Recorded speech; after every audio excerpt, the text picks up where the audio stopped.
Hello, everybody, and welcome to the channel. Please take what resonates and discard what doesn't. I'm Whitney Moon. You have reached the 13th moon. No. Okay, well, let's do the 13th moon. All right, I thought we were going to do Moonshine Tarot first. Did I say Moonshine Tarot? Oh, I'm all over the place. That's what happens when you do 2 channels every day. Leo. Okay, let's do a reading for Leo on the 13th moon. Never know what's going to happen. Okay. Okay. 10th house, Neptune, and then Aquarius. Woohoo! Connection. Work connection.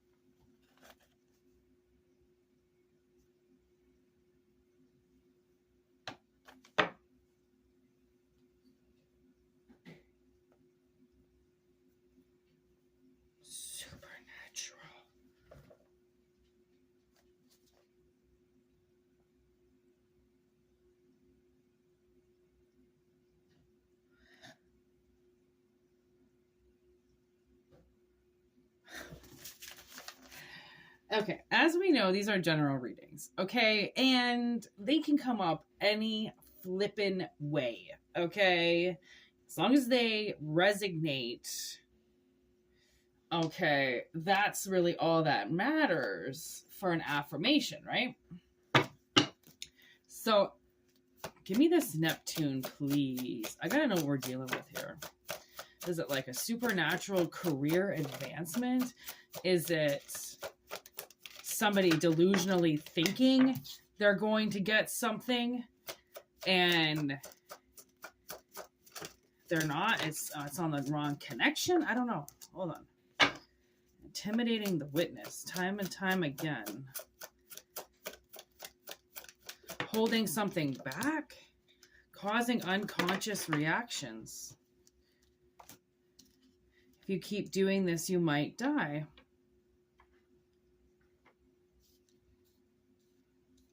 So something is ending, okay? You've had this energy for some reason intimidating you. 12th house of sacrifice. Gluttony, obviously to get themselves somewhere, advance themselves somewhere. They might be super envious of you, super jealous of you. And with this causing unconscious reactions, Pluto energy, Queen of Swords, High Priestess, I feel like you are in somebody's head. And the reason why you're in somebody's head is because they went into your head and they started fucking with you. So you, because that's the thing is once you want to open up that door, it becomes a portal, which means you go into somebody's head, they can go into yours. If you want to open up that door, if you're working with people who unconsciously know what they're doing, yet conscious, you know, they know what they're doing in this world with their third eye. They're going to know you're in their head. They're going to know that you're around and they're going to come right back at you. Okay. And I feel like somebody, because they've been time and time again, getting into your head. Okay. Okay. So there's this, when I talk about like, sometimes on the channel, I'll talk about astral projection and leaving your body. And especially in dream state, going places and then having to come back. The thing is that I feel like when you travel from your soul, when your soul travels away from your body, there's a very good chance it won't find its way back. Astral projection is one of those things. You have to constantly work at it. So then it doesn't become dangerous. So then you don't end up like Insidious, like the little boy, you know, trapped somewhere and you can't get back. Okay. So people, when they astral project, they get the same routes going, you know, like travel times to work and to your favorite store. You got certain roads that you travel on to get to places. That's the same as dream state. You use certain portals, you use certain stars, sometimes Stargate connections. You can use, I know I've personally used Orion's belt before to astral project somewhere and then came back. I know I've astral projected to Pluto before to get my mission on death and rebirth, which I was just about to do and had no idea. So we have paths and we have things that we do that we have to consciously make sure that our soul is finding our temple again. So we sleep in the same spots and we don't fuck around because we know our souls will leave. And if we're somewhere our soul has never been, okay, that might be if you travel and you don't sleep while you're traveling, that's why. Because you most likely astral project and you're scared that your soul is going to leave and has no way of knowing how to get back because you're not in your normal home. Okay?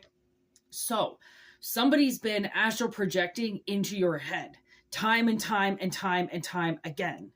Now, there's going to be a point where I think moral of the story is that if they keep leaving their body, they're not going to be able to get back into it. Okay, something's going to take it over, or the temple is going to slip into unconsciousness, or something's going to happen. Okay, and they're not going to get back. And that's going to be kind of, I believe, the moral of the story for them, you know, if you keep traveling, right? Especially those people that are getting warned, like, not to travel, stop being so frivolous with your money. And then they start getting into crashes and their planes start, you know, experiencing way too much turbulence. And they start getting all these signs that really they do need to stop what they're doing, right? Because the universe is telling them to stop what they're doing. Okay. With this lucky number 13, I feel like these people have been riding your luck, okay, on certain things, and that luck has run out on them because they used you too many times. Calling 911, heavy weight on your shoulders.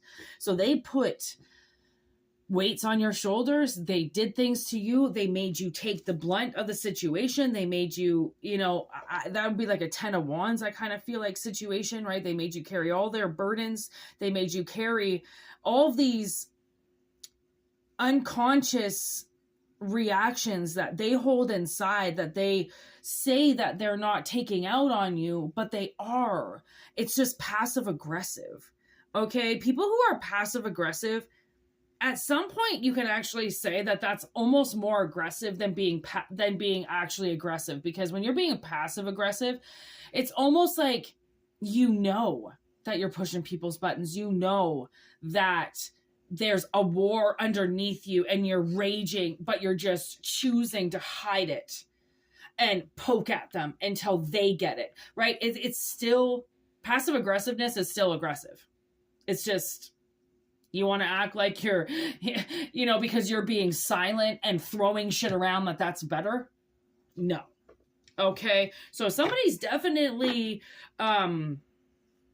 look at that, lust on the bottom of the deck and vanity, attack at your character. I don't know what happened. Look at envy came out again. It was on the bottom of the deck. I didn't take it because I really didn't think I had to. I knew they were envious of you, obviously, but goddamn, maybe a little bit harder than what I thought. They're lusting over you. They might, you know, this might be the whole like pussy on a pedestal thing. Even if it's a woman dealing with a woman, they definitely see something about you that makes them uncomfortable.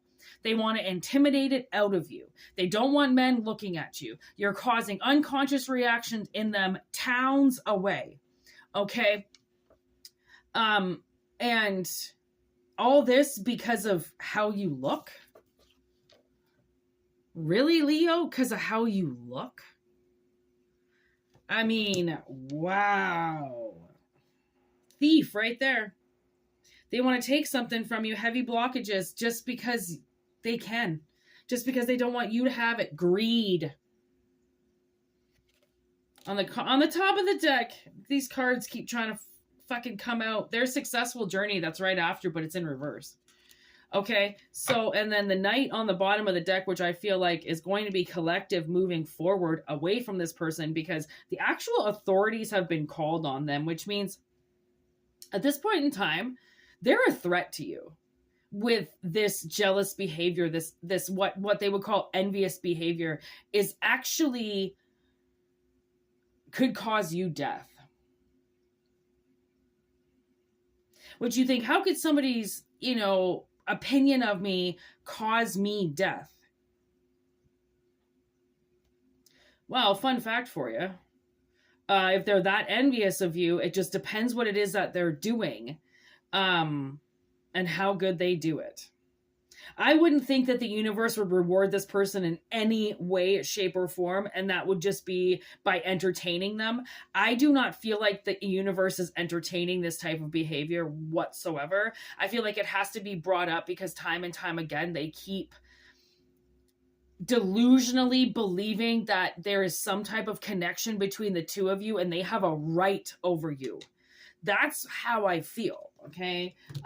They feel like, it's a kind of along the lines of the message yesterday, which they want to be your God. Oh my God, we did Leo yesterday? Wow. Okay, there's going to be a Leo reading premiering today. But the thing is that Aquarius came into this reading too. So I kind of think that I'm going to do this as a Leo Aquarius reading. And I think, oh man, what did I just say?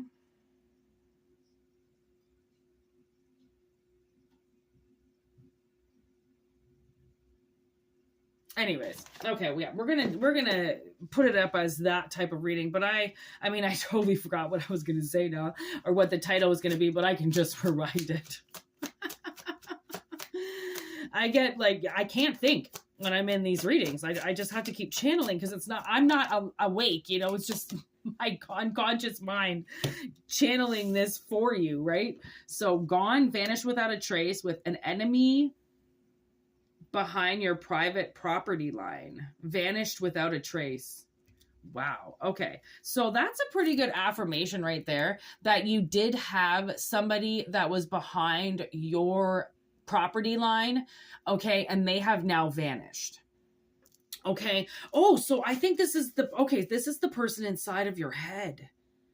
Okay. Has suddenly vanished. Yes. Okay. All right. That's it. That's really what I wanted to name it. So anyways, sorry about having to write that down and take your time up. Anyways, so Leo, Aquarius, okay? This person is vanishing, okay? There's the Aquarius sign again on the bottom of the deck. This is very disturbing, okay? There's pride. Pride is right there. So, I really got to say that you have had somebody messing around in your head that is really based everything off of how you look. They are that thing in the mirror that tries to tell you that you're ugly, that you're nothing. Nobody wants you. Nobody loves you. I don't look in mirrors. I haven't looked in mirrors on a daily basis for years. Even in my last apartment, I had big mirrors on my walls for my closet doors, and I blacked them out with paint. I don't like mirrors. This could be a mirror spell. Okay, but this is also, it goes thicker than that because it's a mirror spell inside of you, right? And I know somebody that was a victim to, it's called like demonstrous syndrome or something like that. And it's when you look in the mirror, you see a monster. All right. And again, look at gone, vanished without a trace. Okay. If you have been astro projecting back at this person, they have gotten a taste of their own medicine and they do not like it. they do not like it. Okay, so anyways, thank you for liking, sharing, and subscribing. We're new and we're growing and I love it. And if you want personal readings, whitneymoonshine@gmail.com is how to get a hold of me. Everything is in the description box below, as well as the about section. We do have the 13th moon, which we're on right now. We do have Moonshine's Tarot 13 also on YouTube, and we go live over there and do the collective readings. Okay, so I'll put a post up for Moonshine's Tarot on the community tab today, just in case nobody knows what I'm talking about. Just like on Moonshine Tarot, I will post for the 13th moon. Just so that everybody's on the right page. Anyways, okay, peace out. Have a wonderful day. Have a wonderful week, and we will see you soon. All right, peace out, everybody.